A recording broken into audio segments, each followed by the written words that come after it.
Los Angeles. Og det første vi gjorde, det var at vi har været nede på 7-Eleven og købe en masse beef jerky. Og det næste vi gør, det er at vi tager på amerikanske fast food steder. Så nu tager vi hen på Jack in the Box derhen. Og det er alligevel nogle temmelig store burger i forhold til Danmark. Og det er curly fries og normale fries. Og så har jeg bestilt en Oreo milkshake. Så det er i hvert fald et projekt vi skal have. Smage en masse fast food fra de forskellige steder.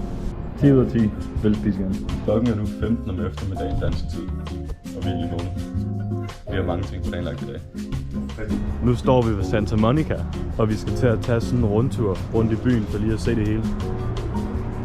Det her lysstop, det er simpelthen designet, så man gerne må gå over diagonalt. Nu står vi simpelthen ved Santa Monica Pier. På Santa Monica Pier ligger der en restaurant, ligner det, der hedder Bubblegum Shrimp, ligesom fra Forrest Gump. When I talk to you, oh Cupid walks right through and shoots an arrow through my heart. And I sound like a loon, but don't you feel it to confess I loved you from the start. Er det fedt at være på Santa Monica Pier? Det er episk. Her står vi helt ude på molen med havet bag os og pieren deroppe. Vi kommer også tilbage her senere i aften for at se alle lysende tænder derude. Og spise rap og spise hummer. Det er sæson for hummer. Prøv at se alle de muslinger. Hold da op. When I talk to you, oh Cupid walks right through and shoots an arrow through my heart. And I sound like a loon, but don't you feel it to confess I loved you from the start. Det her, det er så Venice Beach. Det her, det er stedet, hvor alle real-life scenerne i Barbie-filmen blev skudt. Det er lige her.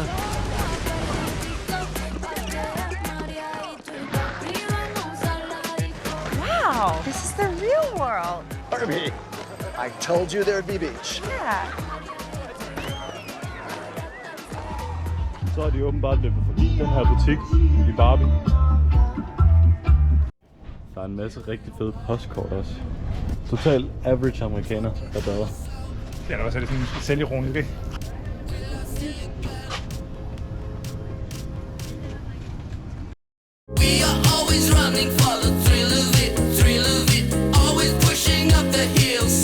Ham der, han kører bare baglæns på sin cykel. Har du ham? Ja. Jeg prøver lige at se, om jeg kan komme lidt tættere på.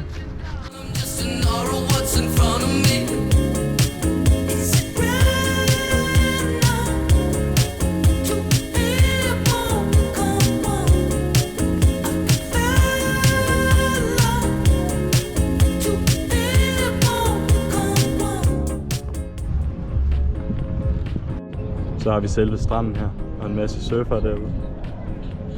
I'm not gay, but 20 bucks is 20 bucks. Det er sjovt, fordi hjemme i Danmark, der betyder Starbucks intet for os. Men lige så snart vi er i udlandet, så køber vi altid Starbucks. Men jeg tror aldrig, jeg har betalt for Starbucks i Og det er Danmark. det eneste, vi har råd til at købe på, det er Drive. Jeg tror, har du nogensinde købt Starbucks i Danmark? Aldrig. Jeg har heller aldrig nogensinde. Alt på den her gade, hvor vi går, det er simpelthen så dyrt, at det tjener slet ikke nogen penge. Altså alle de butikker, der ligger, de er der kun for exposure. På nær Louis Vuitton. Det er den eneste butik, der kan tjene penge. Ellers så alle butikker her, de er så dyre, at de kun ligger her for at få exposure. Altså sådan så, at når man kommer hjem, så tænker man, nej, det ligger på Rodeo Drive, så nu skal vi købe en masse af det her tøj. Nu er vi officielt i Beverly Hills. Nu er vi et sted, der hedder The Farmers Market. Og det er faktisk et virkelig interessant sted, hvor de sælger dem. Kæmpe store vandmeloner. Altså, det er større end mit hoved her. Jeg ved ikke med jer, men jeg bliver helt sulten af at kigge på alt det her. Noget af grunden til, at jeg kom til Amerika, det var også på grund af beef jerky. Og her der har de simpelthen rigtig beef jerky fra slagter.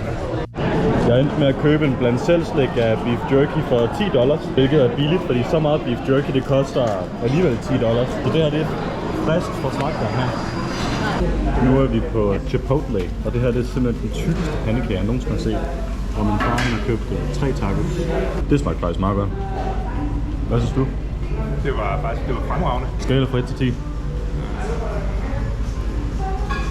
Der var ikke så meget at se på The Farmers Market. Der var noget slagter, og noget beef jerky, og noget marmelade, og en masse restauranter, men det var alt for dyrt. Så vi endte med at tage på Chipotle, som man kan se måske. Next stop er Hollywood. Udover kvinder, så tror jeg simpelthen, det er det smukkeste, jeg har set i hele mit liv. Og helt hernede, der kan man se Hollywood-skiltet.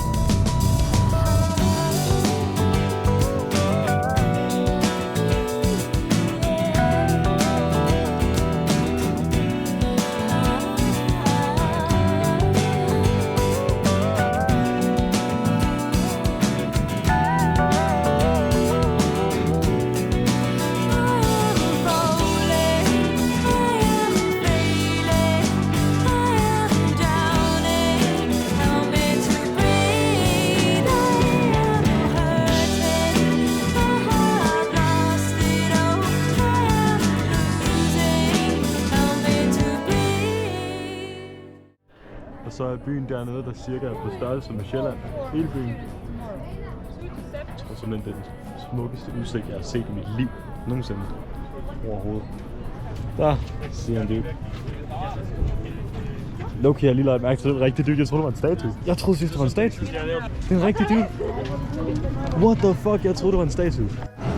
Vi har lige været inde i den her gift shop, og så har min far ødslet 700 kroner. Altså danske. Det synes jeg er meget. Så er der også en her, der hedder Cafe at the End of the Universe. Det synes jeg også er lidt unikt. Men ja, det her det er bare en kæmpe souvenir shop. Der er souvenirs for alle pengene. Jeg ved ikke engang, hvad det her det er souvenirs til, men altså California, der er shotglas, der er kaffekoppe, der er milkshake-koppe, hvad nu det er. Der er hampekoppe, altså weed-koppe, wake and bake. Det er da godt nok cash, det her Hollywood stash. Det her det minder næsten om The Strip fra Vegas. Vi har lige smuttet et sidste stop forbi The Pier her til aften, fordi vi gerne lige vil se lysshow dernede. Der står Star Wars-mændene derovre. Jeg skulle lige til at købe en popcorn, men jeg betaler ikke $12 for en popcorn, det gør jeg.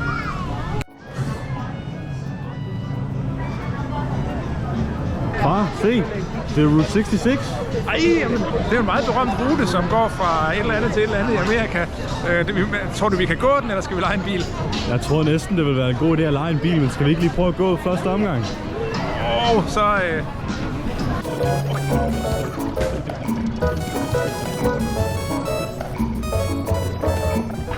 Nå, jeg troede faktisk, at Route 66 ville være lidt længere. Nå, så var der egentlig et held, vi ikke lejede en bil. Ja, det var nok en god idé. Nu er jeg officielt en bucket hat, hvor der står LA. Det er måske lidt dumt, jeg købte den under natten, fordi nu er jeg jo gået rundt med solen i øjnene hele dagen, men den er meget pæn, synes jeg selv. Hvad synes du om min hat? Den er super sej. Ej, hvor er det fedt. Tak. Så er det blevet morgen igen. Jeg sidder og kigger på fodboldbilletter til i morgen på SoFi Stadium. Så er vi på vej ud igen. Nu er vi ude for at se nogle filmlokationer, og vi er næsten ved den første. Det er alligevel utroligt, hvor meget skrald der ligger. Og lidt længere dernede, der var der sådan et skilt, hvor der står, hvis du smider skrald, så vil du blive sagsøgt. Og der ligger bare skrald på skrald på skrald på skrald. Det skulle gerne ligge lige ned ad den her vej, med nogle rigtig smukke palmer. Nu står vi foran Franklin Saints hus. Det er så blevet malet grønt.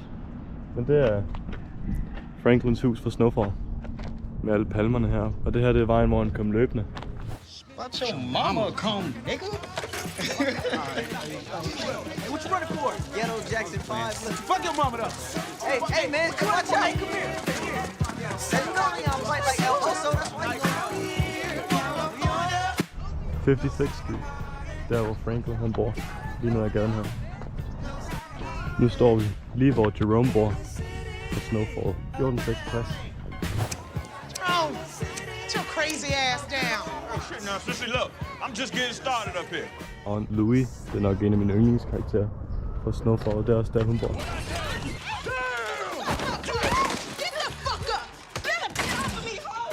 Damn, look at your auntie.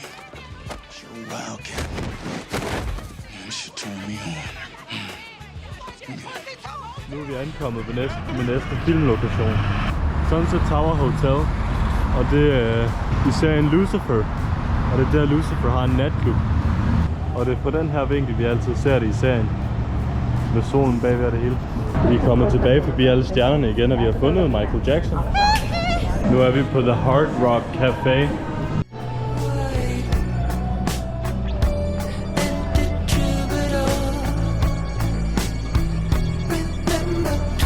De her wings, de ser fandme gode ud. Og det er åbenbart også fået noget mærkeligt græs, det forstår jeg ikke. Jeg har bestilt en barbecue bacon cheeseburger med pomfritter. Og du har bestilt en... Country burger. Country burger. Så kæmper jeg lige med det sidste af de der kyllingevinger. Det var det med barbecue sauce.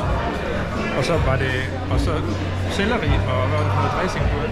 Blue cheese dressing. Blue cheese. Det er så simpelthen herinde, at de uddeler de Oscars hvert år, eller de Academy Award.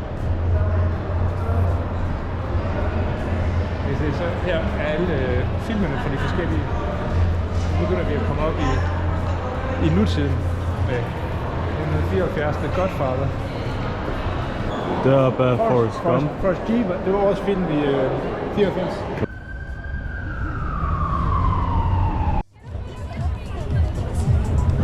Det var Barbie. Kan jeg vide, hvor Ken er?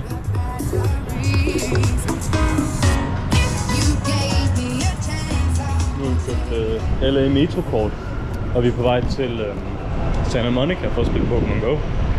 Der kommer metroen. Der lugtede ikke særlig godt ned i de metro. Så er det nogen med sølvpapir, og de så er ristet, for nu skulle der lige, om det skulle sniffes eller ryges, eller hvad det skulle. Ja. Det er ikke engang løgn. Jeg har lavet bange to tjek. John 3:16 is given unto us for God so loved the world that he gave his only begotten Son. For those who believe should not perish but have everlasting life is the promise of God unto us for eternal life. Because God wants you to live through eternity because you are loved by God.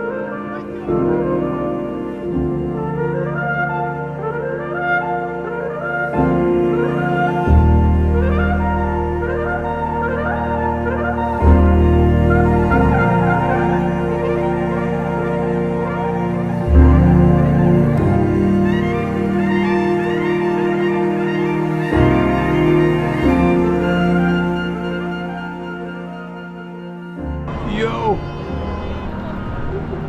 Bitch! Ej, klip det ud. Nu er det blevet en ny dag, og vi skal ind og se et football game inde på Sophie Stadium. Jeg har lige mødt en Brøndby-fan. Han var gul og blå i hovedet som en narkoman. Jeg så på ham og sagde disse ord. Af ordene han fattede ikke sporet. Så er vi bare hjem. Vi er lige gået lige lidt før kampen sluttede.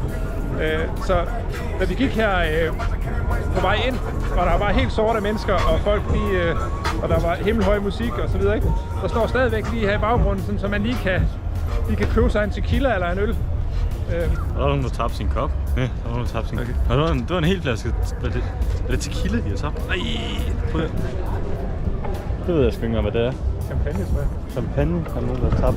Og før vi lige tager hjem, så har vi lige været på Popeyes Louisiana Fried Chicken. Fries. Hvad hedder det på dansk? Pomfritter. Og 4 biscuits, hvilket er det de tørreste svin i verden. Og 8 af de her tenders, det er uden ben. Og så 3 buttermilk ranches. Og cola, barbecue og en strawberry chilled lemonade. Det smager godt. Sophie Stadium. Så er det morgen, og vi er på vej ud til Universal Studios. Og vi er lige stedet af sådan en metrobus, og så er vi lige kommet til de her flotte palmer og kaktusser. Og her er vi i downtown med de seriøse højhuse. Nu kører vi i sådan en lille tog på vej mod selve studios. Og det er dekoreret til jul med gran og kugler. Vi skulle lige ind igennem security, men nu er vi kommet ind i Universal Studios. Og der er Krusty Burger. Det er faktisk en rigtig restaurant, Krusty Burger. Der er Duff derovre. Der er Springfield-skiltet. Og Quickie Mart derovre. That's pretty cool. Uh-oh, somebody's cell phone. Set off the dinosaur. Hang on!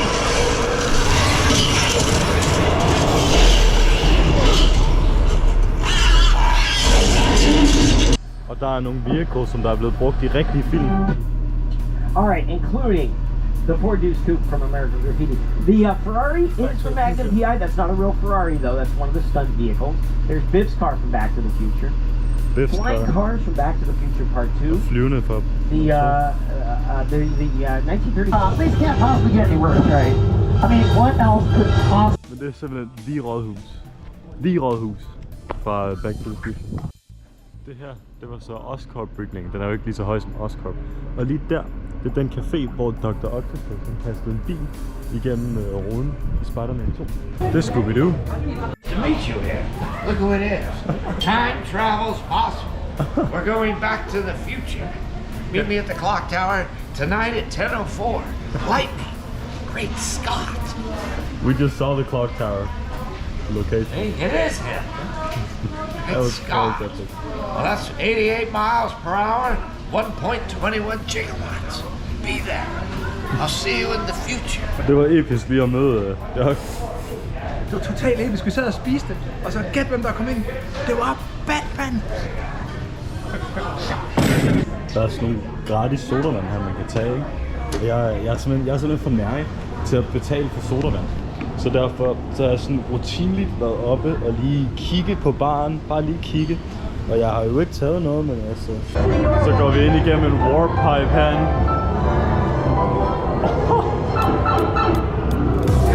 Det er fra Mario 64, det der. Vi ser på bare vand.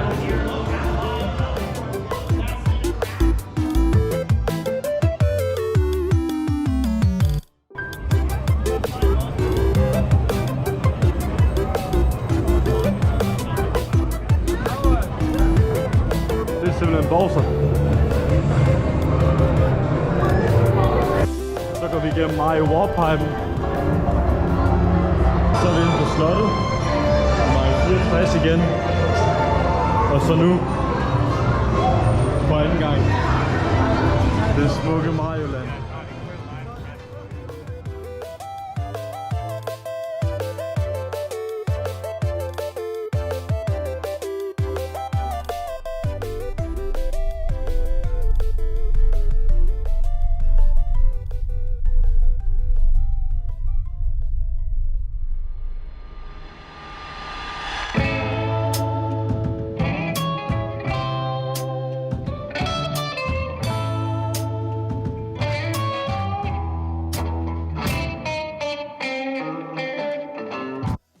Nu er vi kommet til ABQ, og jeg har en ting, jeg gerne må sige. Albuquerque Lufthavn. Altså, det synes jeg er lidt unikt. Hvornår har man sidst set sådan nogle stole og sådan nogle gulvtæpper? Altså det synes jeg er unikt. Og vi kommer endda næsten lige til solnedgang over ABQ. Det er episk. Altså, vi har vitterligt været i The ABQ i 10 minutter, og måske lidt mere. Og prøv lige at se den her sky. Prøv lige at se solnedgangen.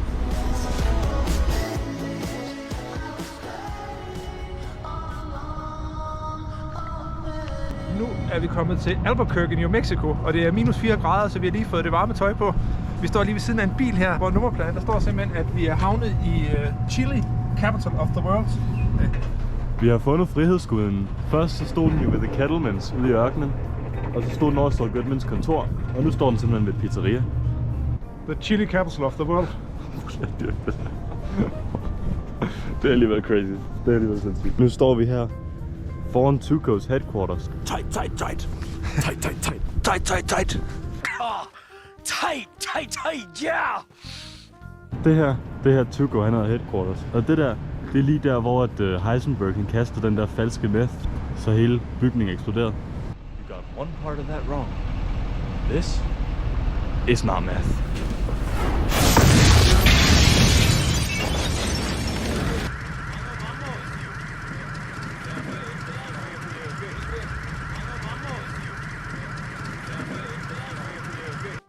The Doghouse, der hvor Jesse han solgte noget af sit første meth, eller ikke sit første, men Heisenberg og Jessys første meth. Og der hvor at Saul Goodman han stod og solgte burner phones til alle de der motorcykelfolk. The Doghouse. Det ville jo være en skandal ikke at tage en dog foran The Doghouse. Så nu har vi begge to købt en dog. Jeg har købt en corn dog. Og det her, det er en footlong chili dog. Og der hænger bare sådan en hel væg derinde, at den er kåret som den bedste hotdog fra herfra til et eller andet i 17 gange i træk. Tak for advarslen. Hvordan smager din? Nå hvad? Og det er chilisaucen. Den løber simpelthen bare ned ad The Dog her. Så.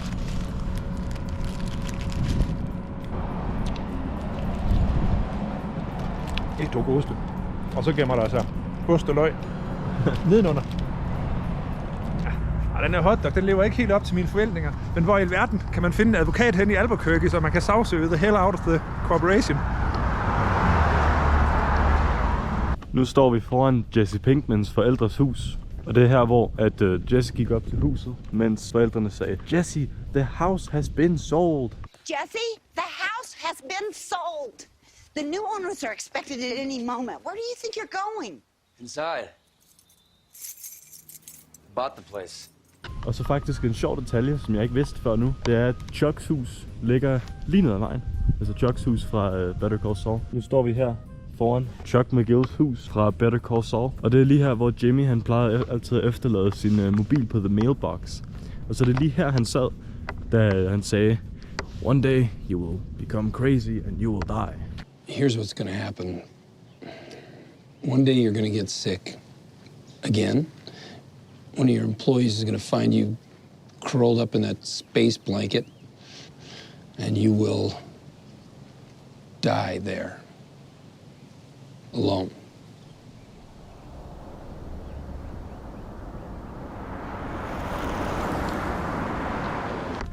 Så nu står vi foran Chucks hus, Chuck McGills hus. Episk. Så er det her postkassen, der vil have været. Nu går vi i Old Town Albuquerque på vej hen til The Breaking Bad Shop. Det er simpelthen lavet en butik, som der er The Breaking Bad Shop. Who are you talking to right now? Who is it you think you see? I am the one who shops. Nu er de alle sammen simpelthen blevet engler. Med Gus, der står og holder et lille får, og Jimmy, og Tuco, og Nacho, og Jimmy igen, og Hank, og Howard, og Jesse, og Lalo. Det er nogle af de personer, der faktisk overlever. Altså, hvad er vi ude i? Død, fængslet, død, fængslet, død. Og han blev fri. Han slår fri. Og det er... Det er Lalo, og Nacho, og fætter død og fætter ødelæggelse. Ja.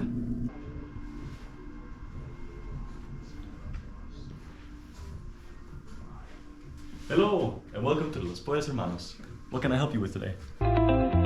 Hello, and welcome to the Los Pollos Hermanos family. My name is Gustavo, but you can call me Gus.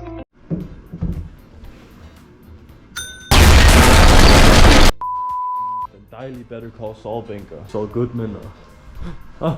det er Hector Salamanca og tvillingerne. Hector. Var det episk at være i LA? Det var det. Er det episk at være i Albuquerque? Any last words?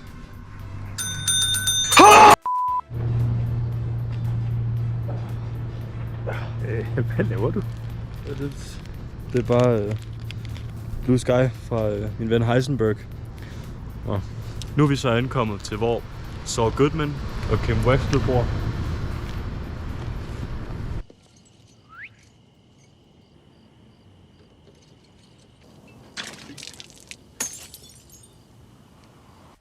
Nu står vi foran Los Pollos Hermanos, hvilket så i virkeligheden hedder Twisters. Når man alligevel står på Twisters, så det er ved at blive sent, så kan man da lige så godt lige gå ind og få noget aftensmad. Og jeg synes faktisk, at den her, The Ultimate Scorpion Ranch Chicken Sandwich, den synes jeg fandme så god. Der er jo også Los Pollos Hermanos, eller der er det så ikke, det er en Twisters. Ja. Og der er endda parkeringsplads til onkel Hector foran Twisters. De har endda et Breaking Bad hjørne. Og den der RV-tour, den har vi så ikke taget med, fordi vi ser bare lokationerne selv.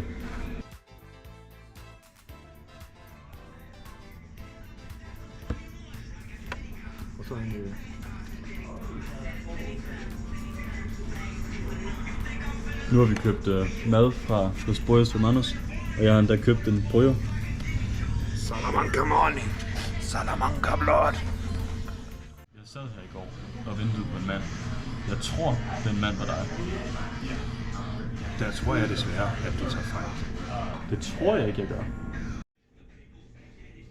Hvis du har nogle beklagelser, så kan du sende os en mail, og så sender jeg dig videre til HR og kundeservice. Jeg blev fortalt, at manden, jeg vil møde, er meget forsigtig, påpasselig. Jeg synes, vi er ens på den måde. Så hvis du er, hvem jeg tror, du er, så burde du give mig endnu en chance. Vi er slet ikke ens, du og jeg. Fordi i går, så først kom din partner for sent, og så viste det sig, at han var hampeskæv. Ja, han var. Og han er tit hampeskæv. Hvad synes du om Los Pollos Hermanos? Det er et episk sted at være, men sådan tempoet, de serverer i, og maden, og det er sådan en parodi. Hvis man nogensinde tager til Albuquerque, kan man i hvert fald ikke spise mad. Twisters, for det er altså en virkelig slå omgang. Så tænkte vi, at vi kunne købe en churro, og det er simpelthen den kedeligste churro, jeg nogensinde har smagt. Og så med jordbær, så forestillede jeg, der var noget jordbærsauce nede, men nej, så var der bare sådan en tynd bane af industrijordbærmarmelade inde i midten. Man kan da også få taget billeder af sig selv, hvor man er Jesse og Vallerballer. Okay, man er godt nok ikke venner med kartellet, når der bare ligger et tv sådan der. Nu står vi foran Hector Salamancas plejehjem i Albuquerque. Kan jeg vide, hvor gosserne er henne? Nu står vi ved The Crossroads Motel. Og det er sjovt, fordi alle lokationer i Breaking Bad ser så meget større ud på showet, end de gør i virkeligheden. Når man kigger, så er det altså... Det er et ret lille motel. Jeg kan næsten få det hele i et shot. Men og så var det lige herovre, hvor den der vending machine var. Hvor hun siger, I need a root beer, I need a root beer. Og så har vi en jævn gusten fuld. Ejeren af The Crossroads Motel, han kom lige ud, det var ham, I lige hørte i det sidste klip, og sagde, at det er private property. Og han er faktisk en meget flink mand, og hvis man bare havde kommet op til ham og spurgt ham, så havde han da taget os rundt i en hel tur, og han da taget os hele vejen op til den lejlighed, hvor Jesse og Wendy var. Vi endte med at leje en amerikansk bil, fordi så ville det måske være lidt nemmere at komme rundt omkring, i stedet for at skulle tage busserne hele tiden, som vi har gjort. Sjovt, hvordan biler i Amerika, de skal være så høje. Altså det her er virkelig en af de lave biler. Og prøv at se, hvor høj den er. Det er sindssygt. Nu står vi foran Tucos restaurant, hvor Mike han stod og holdt fast i Tuco, sådan så politiet vil nå at komme. Og også der, hvor Tuco og Nacho de slængede. One lucky old man. The hell? Let go! Let go! Let go! Let go! Nu kan vi direkte forbi Crossroads Motel. Nu står vi foran H.H.M. Chuck og Howards fars lawyer firm. Og vi læste faktisk inde på Google, at dem der ejer bygningen, de hedder faktisk Goodman & Associates eller noget i den stil. Goodman Reality Group hedder de så. Vi har lige spurgt manden, om vi lige måtte komme ind i lobbyen og bare lige filme lidt rundt omkring, men det måtte vi ikke. Vi måtte ikke komme ind i bygningen, fordi at det er government property. Men vi fik lige set derinde selv, og det lignede på en prik, altså H.H.M. Så det var episk. Jeg synes altså godt, at Danmark de kunne indføre sådan nogle bjerge. Prøv at forestille dig at komme kørende midt i Esbjerg, og så se sådan nogle bjerge. Det kunne være episk. Næste lokation vi ser, det er der hvor Pinkman han skulle hentes af The Vacuum Cleaner Guy. Så det er her han stod med alle sine tasker og skulle til at blive hentet, da han kom i tanke om, at det var Walter White, der havde forgiftet Brock, på grund af at Huel havde liftet Jesses cigaret. Vores næste location, det er Saul Goodmans kontor, mens han er i sin velmagt. Og det er så blevet en The Bourbon House, hedder den. Men det er lige her, og så er det der, hvor frihedsguden ville have været, men ja, det tror jeg kun var del af Sauls kontor. Vi er lige i Walmart, og herover står alle de usunde ting, men de har faktisk også nogle forholdsvis sunde ting. Prøv at se, de her kæmpe løg. Kæmpe æbler. Og NFL, der med baggrunden. Det er faktisk ret kreativt lavet. Det er ikke engang noget. Kan jeg vide, hvem der har lavet det og taget tid til at lave det? Say their name. Corners. Tight. And we got 6 signature flavors, yo. 7. Yo, beg. 7. 7 works. Popcorners. Break into something good. We are gonna make a lot of snacks together. Og det er måske den forkerte vej. Og her kommer vi til Skyler og Mr. Whites Car Wash. Der hvor de laundered money. Kraft helvede, der holder The RV. Ej, det kan kameraet næsten ikke sammen. Og Vallerballer af Jesse Pinkman. Jeg tror vi har fundet Saul Goodmans frihedsgudene. Nu står vi her foran Mrs. Nguyen's Nail Salon. Day Spa and Nail. Cucumber water for customer only. Den er lukket, åbenbart. Altså, der er i hvert fald bræt for dørene af det hele. Men vi kan jo filme den gennem vinduerne i hvert fald. Ja. Og jeg har også en teori om, hvad der har slået hele. Det er faktisk, hvis man filmer rundt, så er det simpelthen sådan et helt spøgelsescenter. Ja. Derhen af. Jeg har en teori om, hvad der har slået det ihjel, fordi der står over på containeren her, der står en advarsel af asbest. Og det er simpelthen formentlig det, at der har været asbest i bygningerne, og det er jo sindssygt kræftfremkaldende osv. Og så er det så simpelthen urentabelt til synlædende at renovere alt det asbest, og så har man bare ladt centret dø i stedet for. Altså. Og vi er jo på jagt efter Hank og Maries hus. Og der har vi Hank og Maries hus fra Breaking Bad. Det er sådan lidt episk. Her er et billede af huset. Og her er huset. Episk. Det er forholdsvis episk. Det er alligevel et syn at se mig i øjnene. Og de er ikke, prøv at se, den er ikke en skide bange, den der står derinde. Prøv at den derinde til højre. Den står bare og siger, træde af lulelej. Der kommer det. The Walter White hus. Det er faktisk sådan nogenlunde episk at køre forbi det. Men jeg kan da se, at der er det. Der står faktisk også en anden mand herovre, som der også er over for at tage billeder. Det er faktisk sjovt på præcis samme tid. Men her står vi foran Walters hus. Og grunden til, at alt det der hegn, det er på grund af, at der simpelthen blev lavet en trend om, at man gik op og kastede pizzaer på hendes tag. Det synes jeg måske er lidt ekstremt. Bare en smule. Damen, der bor her, hun er også skide fucking sur. Altså hun bliver så sur, når man prøver på at tage et billede af hendes hus. Hun kommer også om og råber af folk, bare for at stå ude foran hendes hus og tage et billede af hendes hus.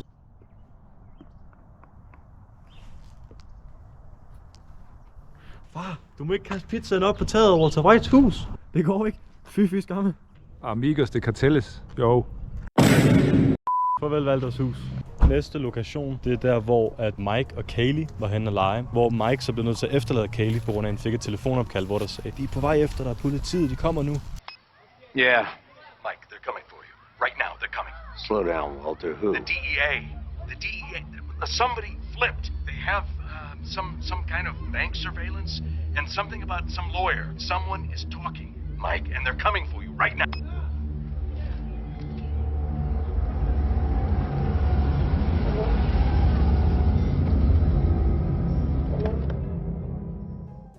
Men der er en masse børn, der hen og leger på den legeplads, så jeg tænker ikke, at jeg lige filmer dem på grund af det måske lidt...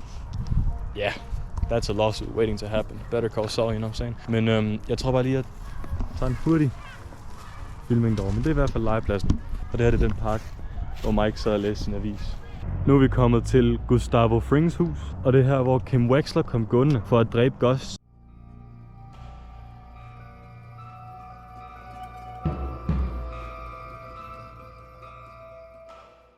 Det er i hvert fald Gus' hus. Der er ikke rigtig noget interessant at filme her. Det er bare Gus. Nu står vi foran La Michoacanana. Det er i hvert fald her, hvor Hector han er restaurant i Better Call Saul. Hvor Mike så ender debatterer med Hector, hvor meget han skal have for at sige, at Tuco's gun er Mikes. Og så er det her, Mike og Hector så debatterer om, hvor meget han skulle have for at sige, at pistolen var hans. Se los dije. Tiene unos huevotes. How you manage to live so long with a mouth like that? 50,000. And the gun is yours. Nu er vi næsten ved vores sidste lokation. Så vi lige den her bil, og den synes jeg bare var fed. Så har vi lige filmet den. Nogle sjove ting, man ser bare op til lokationen. Inde på Google Maps, der hedder den lejlighed, vi skulle have set. Det var Jane og Jessys lejlighed. Den hedder Apartmentico e Jesse de Jane. Det hedder den inde på Google Maps. Den hedder altså Jesse og Janes lejlighed. Det er vitterligt navnet. Så går vi op, så står der en mand i ruden og siger... Jeg sådan signalerer til mit kamera. Altså, nu står han ude foran. Det er sgu ikke. Og nu rækker han fuckfinger. Nu rækker han vitterligt fuckfinger. Fik du det med? Han rækker vitterligt.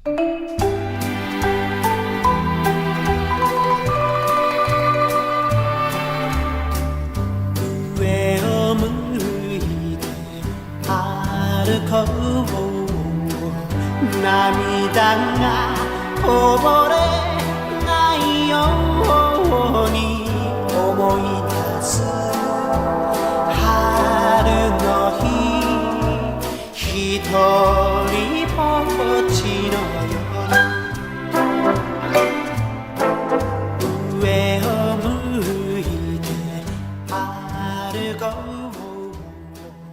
Vi har lige været inde og spise Popeyes Louisiana Fried Chicken, og det er simpelthen den bedste stegt kylling, jeg nogensinde har smagt. Altså, jeg har aldrig nogensinde smagt bedre fried chicken. Der er kylling, og så er der Popeyes. Og så hang der et skilt derinde, at de har lige banket Kentucky Fried Chicken i kunstnerne.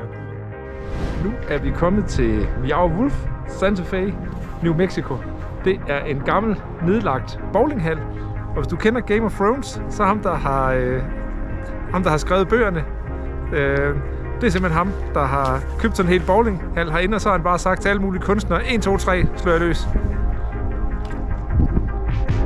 Hobie with glasses, Weezy for geeky. Girls in the lobby trying to meet me. I ain't afraid to say, yeah, I love these hoes. In their glasses and their jacket and their hipster clothes. Yes, I'm always on tour. What you mad at that for? I'm slamming that thing like the Cadillac, though. I love fast women. Jackie join a curse it. Have your cake and eat it. Baby, it's your birthday. Hvad synes du om Meow Wolf?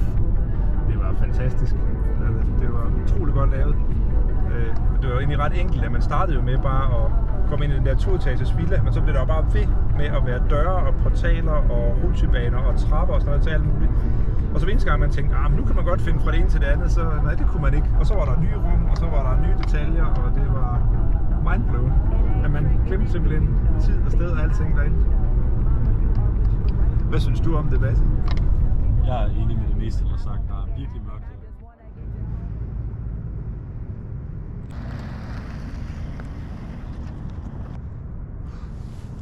Guacamole, Salamanca! Eladio! Jeg har taget 2 limousiner med til dig, fyldt med penge her i bilnøglen. Gracias. Muchos. Don Eladio. Hvor er svømmepølen henne? Det er jo rigtig Salamanca svømmepøl. Unge guacamole. Jeg var nødt til at skifte pølen ud med en græsplæne, fordi Hector han blev ved med at pisse i den. Han var helt uden for pædagogisk rækkevidde. Hvilket minder mig om, at jeg har en opgave til dig, unge guacamole. Vi skal op og besøge onkel Hector. Op på plejehjemmet. Don Eladio, hvad for en limousine tager vi? Vi tager den med dødningerhovedet. Så skal vi op og besøge onkel Hector. Det er sgu da Gus Franks bil, det der.